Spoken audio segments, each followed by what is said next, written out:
चलो आज स्टार्ट करने वाले हम लोग meaning and types of market. Meaning and types of market में बिल्कुल यहाँ पे हम लोग जो डिस्कशन रखेंगे टू द पॉइंट रखेंगे, एग्जाम ओरिएंटेड रखेंगे ताकि आप एमसीक्यू तो अटेम्प्ट कर लो। ठीक है, आपने टारगेट किया इकोनॉमिक्स में कि आपको एमसीक्यू बिल्कुल इन डेप्थ नॉलेज होना चाहिए। तो सबसे first meaning and types of market में आपको आना चाहिए टाइप्स ऑफ मार्केट। कितने टाइप्स ऑफ मार्केट होते हैं? अगर सबसे फर्स्ट इससे भी पहला एक क्वेश्चन आता है कि मार्केट होता क्या है, तो मार्केट क्या होता है? जहां पे एक बायर होता है, एक सेलर होता है और इन दोनों के बीच में एक अरेंजमेंट होता है। इन दोनों के बीच में क्या होता है? एक अरेंजमेंट होता है। अरेंजमेंट किस चीज का?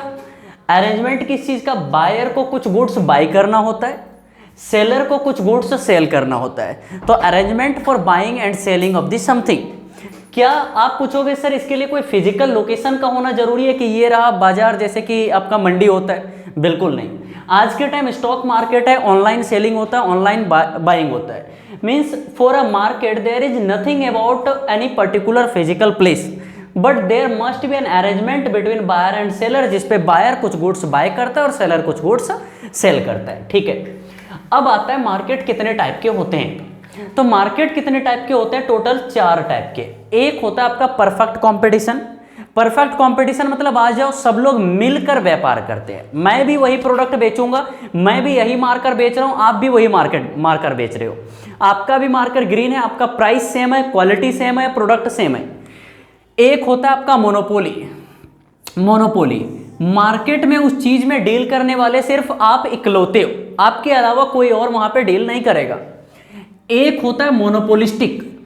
मोनोपोलिस्टिक का मतलब जहां पे कुछ गुड्स हैं, बस कुछ ही गुड्स हैं। जैसे कि लेट से मैं आपको बोलता हूं साबुन, सोप। ये इंडस्ट्री कैसी इंडस्ट्री है?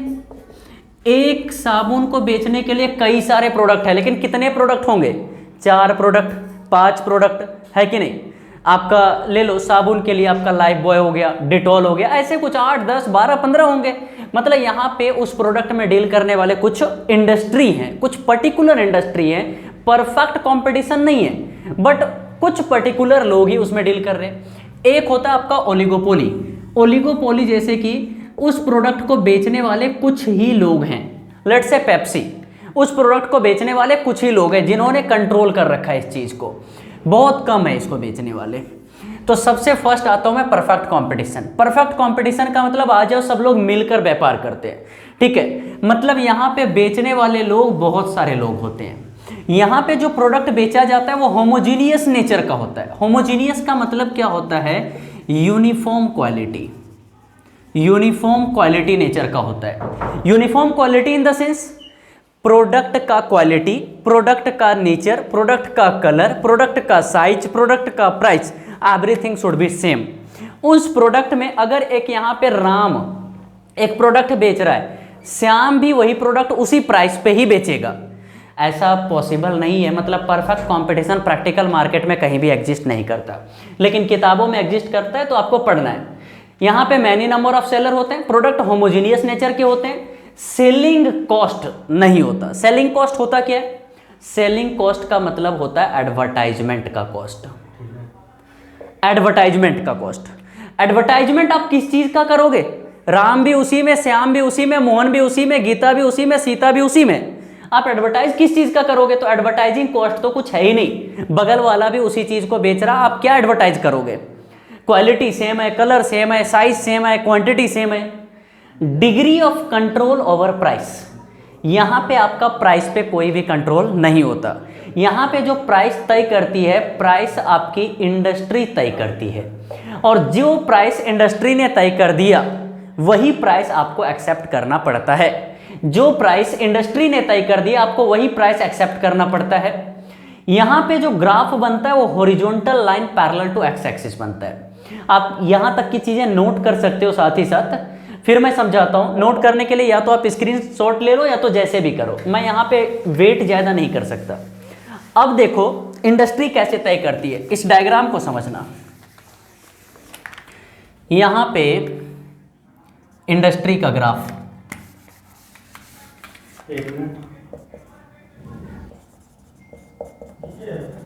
ठीक है, यहां पे इंडस्ट्री का ग्राफ है, अब ये सब दिमाग मत लगाना, यहाँ पे फर्म का ग्राफ है, ठीक है। इंडस्ट्री का ग्राफ क्या कहता है, यहाँ पे प्राइस है और यहाँ पे क्वांटिटी डिमांडेड ऑब्लिक सप्लाई है। सप्लाई का डायग्राम कुछ ऐसा जाएगा, डिमांड का डायग्राम कुछ ऐसा जाएगा। जहाँ पे ये दोनों ग्राफ इंडस्ट्री का बराबर हो जाएगा, मान लो ये प्राइस 10 रुपये था, यहीं पे आपका प्राइसिंग तय कर दिया जाएगा। आप जितनी क्वांटिटी बेचना चाहो इसी पे ही बेच सकते हो।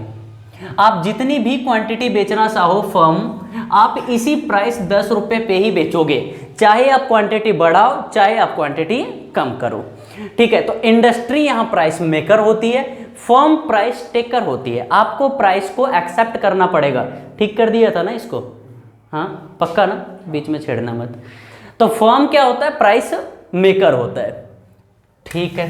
तो इसीलिए इसका डायग्राम बोला गया। इसका जो डायग्राम होता है वो कैसा होता है, horizontal line parallel to X axis होता है। अब नेक्स्ट आ जाओ, ये तो हो गया पहला टाइप ऑफ मार्केट। दूसरा टाइप ऑफ मार्केट होता है जो ऑपरेट करता है मोनोपोली, इकलौता बाजार में डील करता है।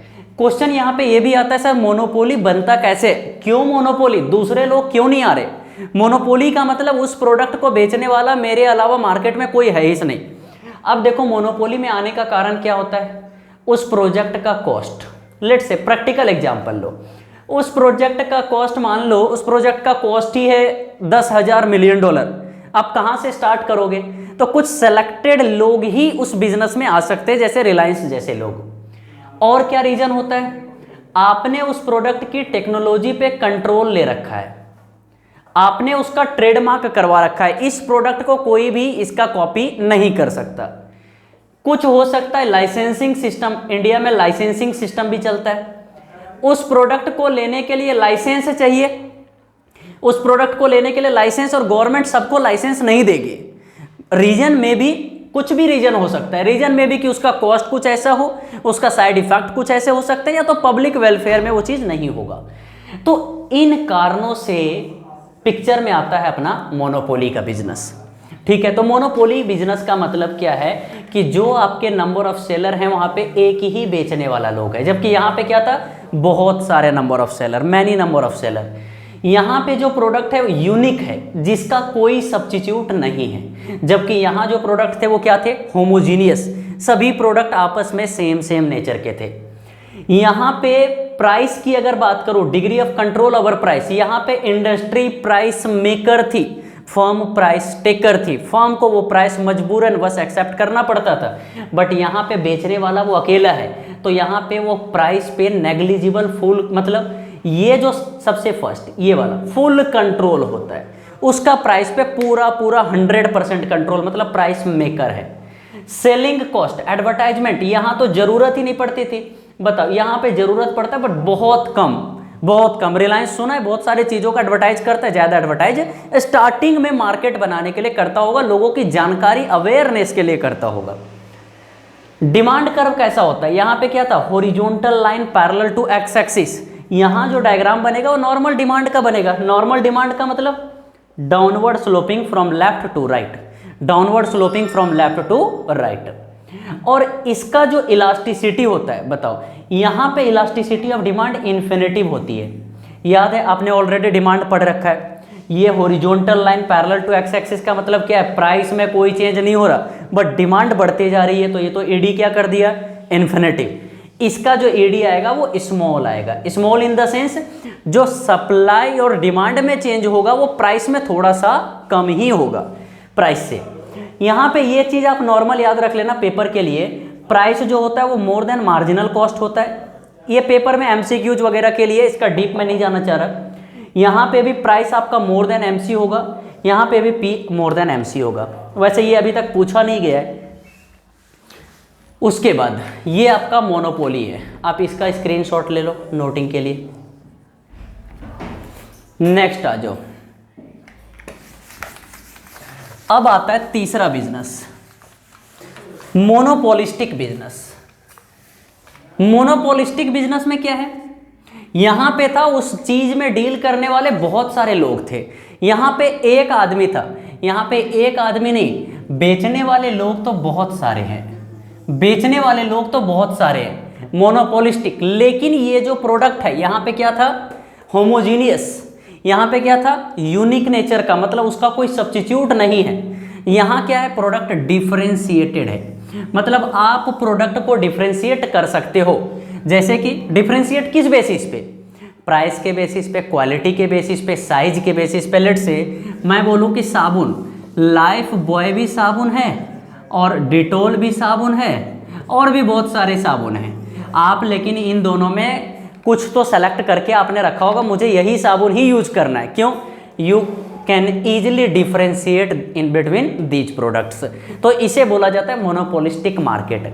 जैसे कि बहुत सारे ऐसे प्रोडक्ट होते हैं, परफ्यूम है, ये डिफरेंशिएटेड नेचर का है, यूज सबके सेम है, बट आप सब में डिफरेंशिएट करते हो on the basis of colour, size, brand, price, है ना। तो डिफरेंशिएटेड प्रोडक्ट होते हैं मोनोपोलिस्टिक मार्केट में। यहाँ पे जो सेलिंग कॉस्ट होता है, मतलब एडवर्टाइजमेंट, यहाँ पे तो होता ही नहीं था, यहाँ बहुत कम होता था, यहाँ हाई होता है, यहाँ बहुत ज़्यादा होता है। क्यों, सब लोग, आपने टीवी में ऐड इसी चीज़ों की तो आती है, परफ्यूम की, साबुन की, ठीक है। क्यों, एक दूसरे के ब्रांड से ऊंचा दिखाने की कोशिश करते हैं।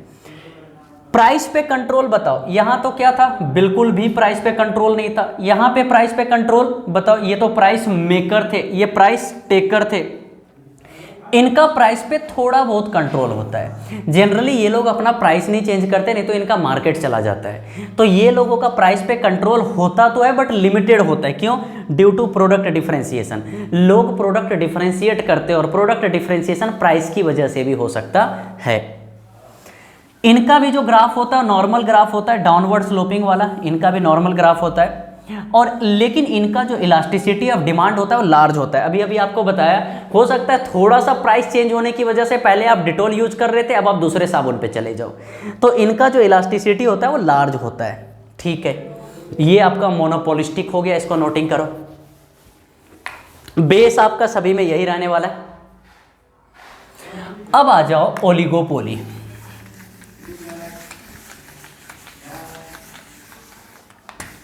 ओलिगोपोली में देखो, जैसे कि यहाँ पे बेचने वाले बहुत सारे लोग नहीं है, जैसे कि पेप्सी का एग्जांपल लिया था मैंने, बेचने वाले कुछ ही लोग हैं, few people selling on in selling related to these products, मतलब यहाँ जो सेलर हैं वो बहुत कम है। यहाँ का जो प्रोडक्ट है वो कुछ भी हो सकता है, मे बी होमोजीनियस हो सकता है, मे बी डिफरेंशिएटेड हो सकता है। ठीक है, यहाँ भी एडवर्टाइजमेंट हाई करनी पड़ती है, यहाँ पे भी प्राइस का आपका लिमिटेड कंट्रोल होता है, लेकिन यहाँ डिमांड कर्व, क्योंकि आप देख रहे हो यहाँ पे होमोजीनियस भी हो सकता है, डिफरेंशिएटेड भी हो सकता है, प्राइस पे कंट्रोल कम है, तो इनका जो डिमांड कर्व है वो इनडिटर्मिनेबल है। यहाँ डिमांड कर्व कुछ भी हो सकता है, और इनका जो elasticity of demand in general बात करो तो स्मॉल होता है। ये ओलिगोपोली में आप याद रख लो। ठीक है, ये आपका हो गया सबसे फर्स्ट इस टॉपिक का सबसे इंपॉर्टेंट टाइप्स ऑफ मार्केट, जो आपने जानना जरूरी है।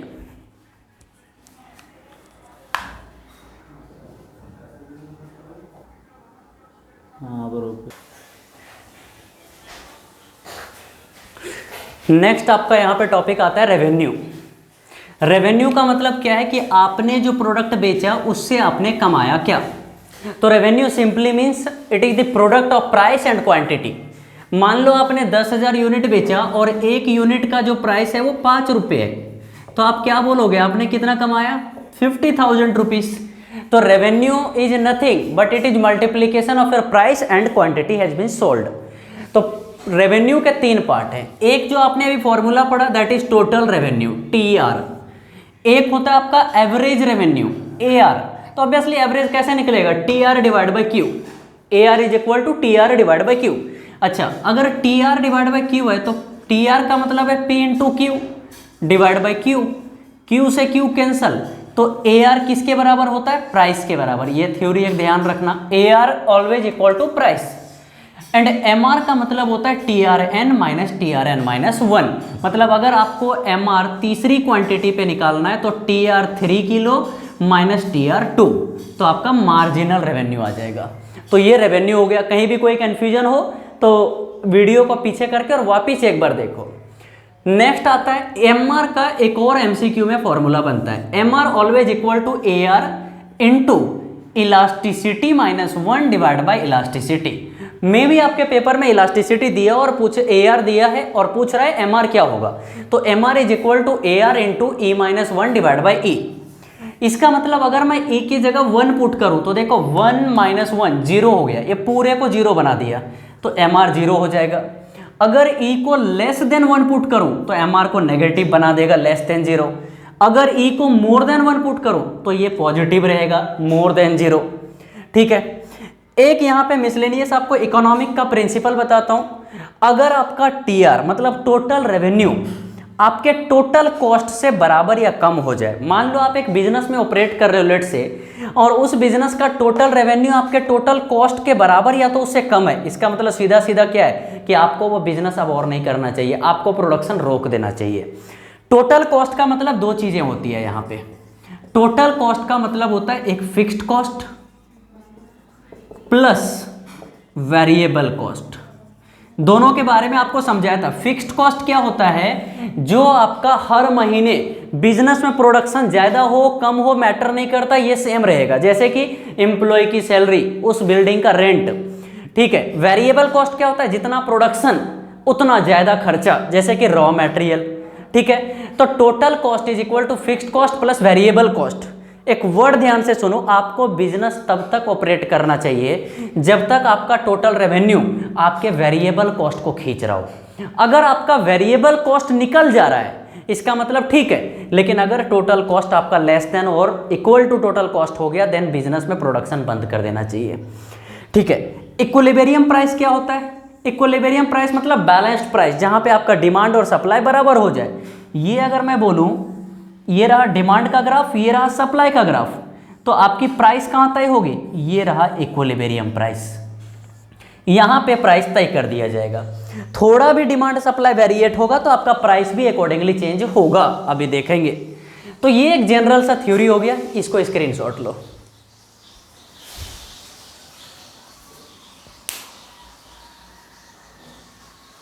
नेक्स्ट आपका, चलो अब डिस्कशन करते हैं हम लोग एक पर्टिकुलरली परफेक्ट कंपटीशन के टाइप ऑफ मार्केट में क्या क्या है। इसके एक एक फीचर को ध्यान से समझना जरूरी है। परफेक्ट कंपटीशन में क्या होता है, large number of buyer and seller होते हैं, बहुत सारे बायर होते हैं, बहुत सारे सेलर होते हैं जो एक सिमिलर क्वांटिटी को सेल करने में और बाय करने में डील करते हैं। तो large number of buyer and seller का मतलब यहाँ पे क्या है, हर फीचर का कोई ना कोई आपका लॉजिक है, उस लॉजिक को आपने समझना है। यहाँ पे देखो large number of buyer and seller की वजह से कोई भी एक पर्सन आपके प्राइस को इन्फ्लुएंस नहीं कर सकता। कोई भी एक सिंगल सेलर पूरे मार्केट के डिमांड और पूरे मार्केट के सप्लाई को इफेक्ट नहीं कर सकता, इसलिए यहाँ पे प्राइस हमेशा क्या रहता है, सेम रहता है। तो पहला लॉजिक आपको क्लियर हुआ। होमोजीनियस, होमोजीनियस का मतलब फिर से क्या आता है कि प्रोडक्ट जो होते हैं वो आपस में परफेक्ट सब्स्टिट्यूट होते हैं। परफेक्ट सब्स्टिट्यूट कहने का मतलब मेरा क्या है कि वो प्रोडक्ट आप एक मतलब सभी आइडेंटिकल प्रोडक्ट है, चाहे वो कलर में बोलो, साइज में बोलो, शेप में बोलो, प्राइस में बोलो, मतलब फिर से कोई एक सेलर प्राइस को इन्फ्लुएंस नहीं कर सकता है। Free entry and free exit, इसका मतलब क्या है, नो एबनॉर्मल प्रॉफिट ऑब्लिग loss in long run. Long run में क्या मैं कहना चाह रहा हूं, देखो परफेक्ट कंपटीशन मार्केट में कोई भी अपना दुकान जाकर उस मार्केट में खोल सकता है और कोई भी दुकान को चाहे तो वहां से हटा सकता है। एंट्री कोई पर्सन, मान लो वहां पे बहुत सारा प्रॉफिट हो रहा है, तो प्रॉफिट के केस में नए नए सेलर वहां पे एंट्री ले सकते हैं। उस एंट्री लेने से क्या होगा, आपका प्रॉफिट बढ़ जाएगा, और जब आपका प्रॉफिट बढ़ जाएगा तो वो जो आपने प्रॉफिट कमाया ना, एबनॉर्मल, एबनॉर्मल का मतलब बहुत सारा प्रॉफिट जो रोज रोज नहीं होता, वो कुछ शॉर्ट टर्म तक ही चलेगा। लॉन्ग टर्म में और भी बहुत सारे लोग आएंगे और आपका प्रॉफिट बढ़ जाएगा। ऐसे ही क्या होगा, अगर मार्केट में लॉस हो रहा है तो लोग वहां से एग्जिट करना शुरू करेंगे, और जब एग्जिट करेंगे तो फिर से बेचने वाले लोग कम हो जाएंगे और धीरे धीरे वो लॉस भी कम होने लगेगा। मतलब ना ही आपको बहुत सारा एबनॉर्मल प्रॉफिट भी होगा लॉन्ग रन में, ना ही लॉस होगा, बिकॉज वहां पे फ्री एंट्री और एग्जिट है। परफेक्ट नॉलेज, मार्केट में सभी को परफेक्ट नॉलेज है, इसका रॉ मटेरियल क्या है, बगल वाले दुकान पे प्राइस कौन सा है, ये प्रोडक्ट की क्वालिटी कैसी है, क्योंकि बहुत सारे लोग इसमें बेचने वाले हैं। तो परफेक्ट नॉलेज है। परफेक्ट मोबिलिटी मतलब आपका जो फैक्टर ऑफ प्रोडक्शन है, फैक्टर ऑफ प्रोडक्शन का मतलब आपके जो रॉ मटेरियल है, लेबर है, वो इजीली अवेलेबल कहीं भी मिल जाती है, आपके पड़ोस के घर में भी मिल सकता है, ठीक है। इसीलिए मैंने बोला एक्चुअली में ये एग्जिस्ट नहीं करता मार्केट प्रैक्टिकली। कोई ट्रांसपोर्टेशन कॉस्ट नहीं लगता, क्योंकि सारा का सारा फैक्टर ऑफ प्रोडक्शन आपको जिस मार्केट में आप रहते हो वहीं पे आसपास मिल जाता है। और कोई सेलिंग कॉस्ट नहीं लगता, क्योंकि बेचने वाले लोग, मैंने ऑब्वियसली समझाया था, कोई एडवर्टाइज करने की जरूरत नहीं है, क्योंकि वो परफेक्ट सब्स्टिट्यूट वाले प्रोडक्ट हैं। आप एडवर्टाइज करके क्या करोगे, है कि नहीं। तो ये है आपका परफेक्ट कंपटीशन। यहाँ पे एक चीज आप देखो, मान लो एक डायग्राम लिया आपने, अभी अभी पढ़ा कि P जो होता है वो AR के बराबर होता है, price is equal to average revenue. यहां पे मैं लिखता हूं प्राइस, यहां लिखता हूं क्वांटिटी। प्राइस तो हमेशा इस मार्केट में क्या रहता है, परफेक्ट कंपटीशन में सेम रखना पड़ता है, आपको आपने अभी देखा था, प्राइसेस हमेशा क्या होंगे आपके, सेम होंगे। क्वांटिटी आप बढ़ाओ कम करो कुछ भी करो। अब मान लो P और Q, यहाँ पे TR का फॉर्मूला क्या होता है आपका, प्राइस इंटू क्वांटिटी। 50, 100, 150, 200, इन दोनों को मल्टीप्लाई कर दिया मैंने, P इंटू Q। अगर मैं बोलूँ आपको AR निकाल कर दिखा दो, तो AR बताओ हमेशा किसके बराबर होता है, प्राइस के बराबर। तो आप या तो कैलकुलेट भी कर सकते हो, AR का फॉर्मूला क्या होता है, TR divide by Q, TR divide by Q, तो 50 डिवाइड बाई 5, 10 आ गया, 100 डिवाइड बाई 10, 10 आ गया, 150 डिवाइड बाई 15। ऑब्वियसली ये हमेशा प्राइस के बराबर ही आएगा, ये हमेशा प्राइस के बराबर ही आएगा। अब अगर मैं बोलूं आपको MR कैलकुलेट करो, MR का फॉर्मूला क्या होता है, MR is equal to TRN minus TRN minus 1। अब अगर यहां पे तो कुछ होगा नहीं, TRN माइनस T मतलब TR इससे इसको माइनस कर दो, 50 इससे ये माइनस करो, 50 फिर से 50 50 50। अब देखो यहाँ पे जब आपने 100 माइनस 50, MR आपका आ गया, यहाँ पे प्राइस सेम था, तो MR कैसे कैलकुलेट किया मैंने, TRN minus TRN minus 1, TRN minus TRN minus 1। एक बार इसको आप पूरे के पूरे स्क्रीन पे स्क्रीनशॉट लो, फिर समझाता हूं।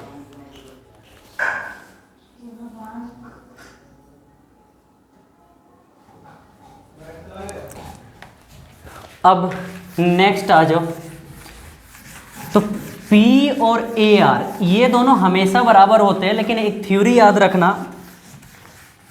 ये थ्योरी आपको ये चैप्टर एंड होने पे जब सारे मार्केट कवर हो जाएंगे फिर आपको बताते हैं।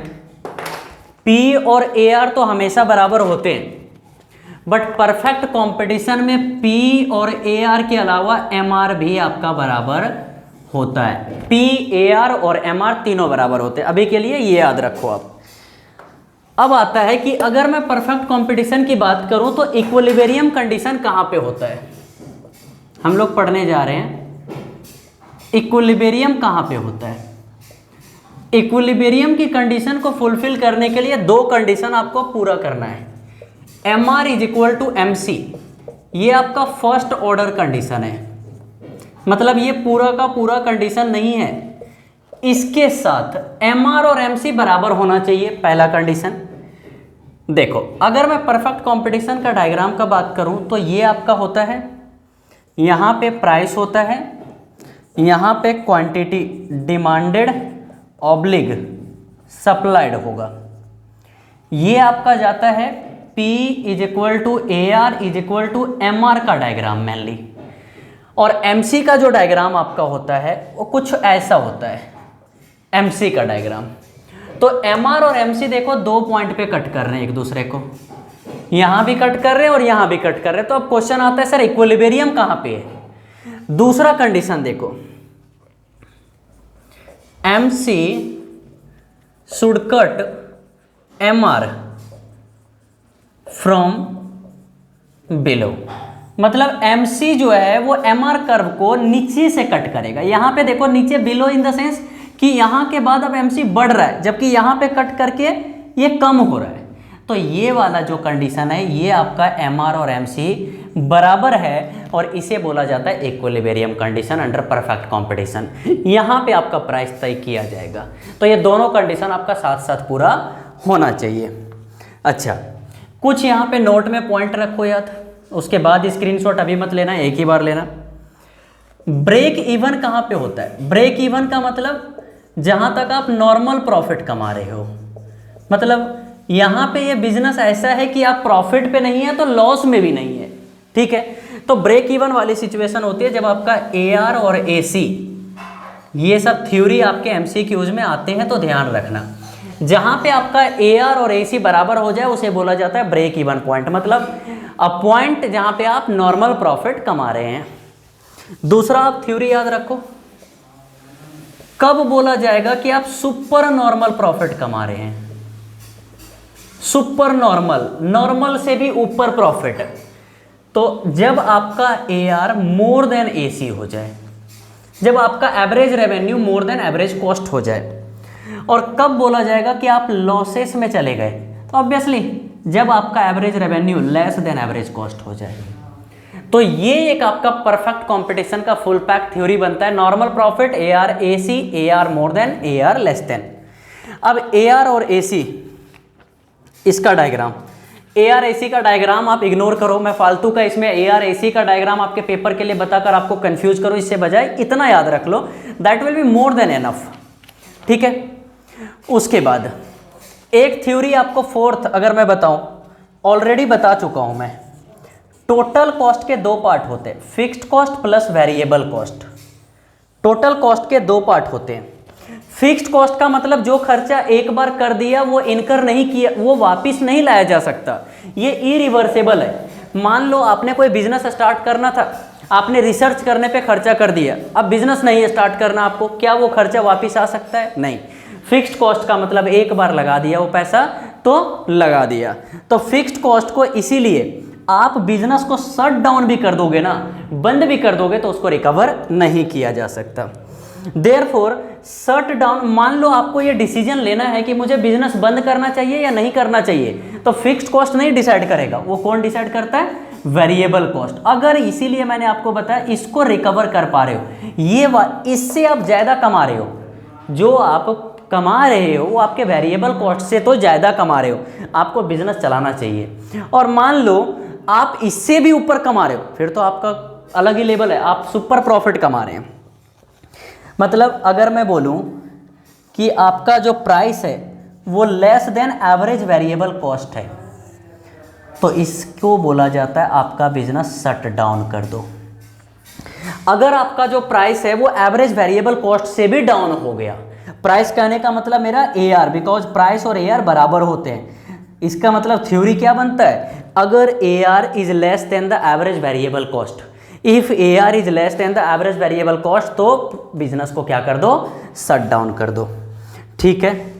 लॉन्ग रन में ये फर्म सिर्फ क्या कमा सकती है? परफेक्ट कंपटीशन, सिर्फ नॉर्मल प्रॉफिट। हमने अभी बोला था कि लॉन्ग रन में परफेक्ट कंपटीशन कभी भी एबनॉर्मल तो नहीं कमा सकती, क्योंकि वहां पे फ्री एंट्री और फ्री एग्जिट है। तो यहाँ पे अपना ये थ्योरी कंप्लीट होने के बाद परफेक्ट कंपटीशन कंप्लीट होता है। अब ले लो स्क्रीनशॉट।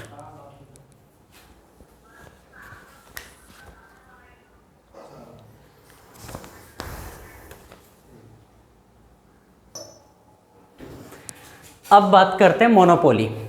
मोनोपोली में तो आपको बता दिया था कि एक बेचने वाला होता है, ये लोग प्राइस मेकर होते हैं, इनका प्राइस पे पूरा कंट्रोल होता है। तो इनका जो डायग्राम बनता है वो AR का डायग्राम, AR जो है इसी को ही बोला जाता है डिमांड कर्व, AR को ही बोला जाता है डिमांड कर्व। तो AR का जो डायग्राम होता है वो कुछ ऐसा बनता है, बस आपको इतना ध्यान रखना है। AR का डायग्राम अब प्रैक्टिकली जब मैं डिराइव भी करता तो ऐसा ही है। MR का जो डायग्राम होता है वो positive then zero then negative, पर AR कभी भी इस एक्स एक्सिस को टच नहीं करेगा। एक्स एक्सिस को टच नहीं करेगा मतलब AR कभी भी जीरो नहीं हो सकता, AR कभी भी नेगेटिव नहीं हो सकता, बट MR जो है वो पॉजिटिव भी होगा, जीरो भी होगा एंड नेगेटिव भी होगा। इक्विलिब्रियम कंडीशन सेम है, मतलब एमआर और एमसी बराबर होने चाहिए और एमसी एमआर कर्व को बिलो से काटेगा, ठीक है। ए आर ए सी की थ्योरी सेम है, ए आर मोर देन ए सी है तो क्या होगा, super normal profit.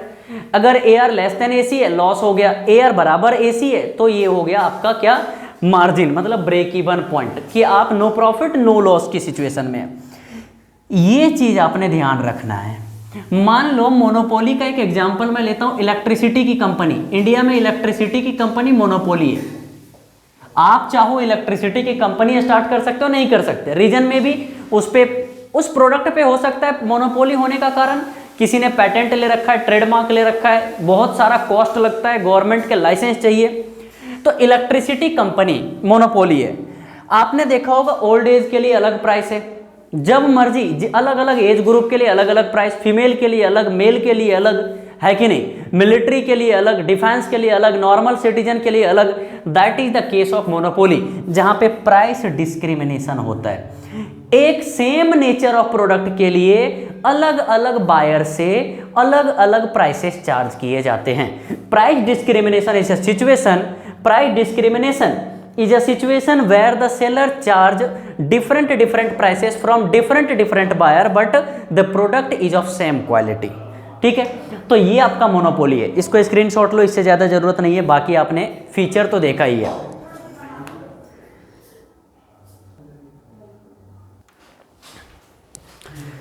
Next market यहां पे देखो आता है, एक आपका आता है मोनोपोलिस्टिक फॉर्म। मोनोपोलिस्टिक का मतलब क्या होता था, आपको बताया था, एक प्रोडक्ट को बेचने वाले अलग अलग ब्रांड वाले लोग हैं, लेकिन बेचने वाले लोग बहुत सारे हैं। मोनोपोलिस्टिक और ओलिगोपोली को डिफरेंशिएट सिर्फ एक चीज करता है, यहाँ पे बेचने वाले कुछ एक लोग हैं। जैसे कि कोल्ड ड्रिंक कितने हैं, एक मान लो अगर ब्लैक कोल्ड ड्रिंक अगर मैं बोलूँ, पेप्सी हो गया, थम्स अप हो गया, कोक हो गया, मतलब एक ही 3-4 लोग ही उसको बेचने वाले, जबकि यहाँ पे बहुत सारे हैं। साबुन की इंडस्ट्री में कितना सारा है। तो यहाँ पे इक्विलिब्रियम कंडीशन सेम है, इस पे नहीं टाइम लगाएंगे। ARAC थ्योरी आपका सेम है। यहाँ पे नॉन प्राइस कंपटीशन चलता है। नॉन प्राइस कंपटीशन क्यों? क्योंकि प्राइस चेंज नहीं कर सकते, हमने डिस्कस किया था। अगर आपको लाइफ बॉय डिटॉल में या तो अपने अपने ब्रांड में कंपेयर करना है, तो अब लोग ये कंपनी वाले प्राइस नहीं चेंज करते, क्योंकि इनका एडी हाई होता है। थोड़ा सा प्राइस में चेंज होता है, लोग तुरंत उसके दूसरे प्रोडक्ट, दूसरे ब्रांड की तरफ भाग जाते हैं। तो यहाँ पे non price competition, non price competition मतलब वो लोग प्राइस के अलावा और चीजों में कॉम्पीट करते हैं। Lucky voucher, lucky draw, car जीतो प्रतियोगिता, स्टार से मिलो प्रतियोगिता, तो नॉन प्राइस कंपटीशन चलता है। एग्जाम्पल इसका क्या है इस इंडस्ट्री का? Colgate Closeup industry, Colgate industry, Closeup industry. यहाँ पे प्राइस डिफरेंशिएशन चलता है, मतलब कंज्यूमर प्राइस को डिफरेंशिएट कर सकता है on the basis of colour, size, quality, price. और यहाँ पे फ्री एंट्री और फ्री एग्जिट है, मतलब प्रॉफिट अगर होने लगा कोई भी आकर एंट्री कर सकता है और कोई भी लॉस के केस में एग्जिट कर सकता है। और इस थ्योरी की वजह से फ्यूचर में एबनॉर्मल प्रॉफिट या एबनॉर्मल लॉस पॉसिबल नहीं है। नेक्स्ट आपका आता है ओलिगोपोली मार्केट। ओलिगोपोली में आपको यह जानना जरूरी है, ओलिगोपोली बहुत टाइप के होते हैं। एक होता है परफेक्ट, अच्छा आपको ये तो पता है ओलिगोपोली में जो प्रोडक्ट है वो होमोजीनियस भी हो सकता है, डिफरेंशिएटेड भी हो सकता है। अगर वो होमोजीनियस प्रोडक्ट होगा तो उसे बोला जाता है प्योर ओलिगोपोली या तो परफेक्ट ओलिगोपोली। अगर वो प्रोडक्ट डिफरेंशिएटेड होगा that is a case of imperfect oligopoly. अगर एंट्री फ्री कर दी गई है तो उसे बोलते हैं ओपन ओलिगोपोली। अगर एंट्री रोक दी गई है उसे बोलते हैं क्लोज्ड ओलिगोपोली। एक होता है पार्शियल ओलिगोपोली। पार्शियल ओलिगोपोली का मतलब पूरी इंडस्ट्री को एक डोमिनेट करने वाली एक लार्ज फॉर्म है। लार्ज फॉर्म को बोला जाता है प्राइस लीडर। बाकी सब लोग उसको फॉलो करते हैं, वो जो करता है बाकी वही थ्योरी को सब लोग फॉलो करते हैं। ओलिगोपोली की थ्योरी को बोला जाता है ग्रुप बिहेवियर की थ्योरी। क्यों? सब लोग मिलजुल कर काम करते हैं, क्योंकि इंडस्ट्री में खेलने वाले कुछ एक लोग ही हैं, तो सब लोग मिलकर वहां पे खेलते हैं, इसीलिए इसको बोलते हैं थ्योरी ऑफ ग्रुप बिहेवियर। ये है आपका monopolistic and oligopoly market.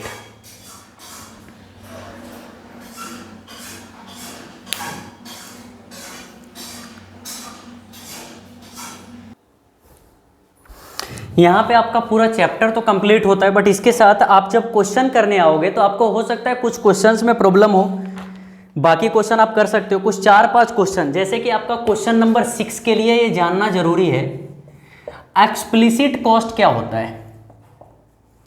Explicit cost का मतलब आपने एक्चुअल पेमेंट किया है आउटसाइडर को, एक्चुअल पेमेंट टू आउटसाइडर। मान लो आप कोई बिजनेस स्टार्ट करते हो और बाहर से लेबर हायर किया तो उसको वेजेस देना पड़ेगा, बाहर से आपने बिल्डिंग लिया तो उसको रेंट देना पड़ेगा, बाहर के लिए आपको इलेक्ट्रिसिटी देना पड़ेगा, तो जिसके लिए सच में आपको पॉकेट से पैसा निकालकर पे करना पड़ रहा है बाहर वाले लोगों को, तो उसको बोलते हैं एक्सप्लिसिट कॉस्ट। और एक आपका होता है इम्प्लिसिट कॉस्ट।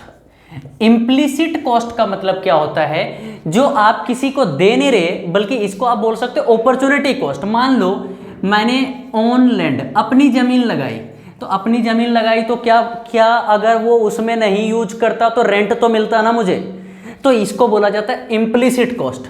अपनी लेबर लगाया, मैं अपना टाइम अपने बिजनेस में इन्वेस्ट कर रहा हूं, अगर मैं कहीं और इन्वेस्ट करता तो मुझे सैलरी मिलती जो मुझे नहीं मिल रही है, तो इसे बोला जाता है इम्प्लिसिट कॉस्ट।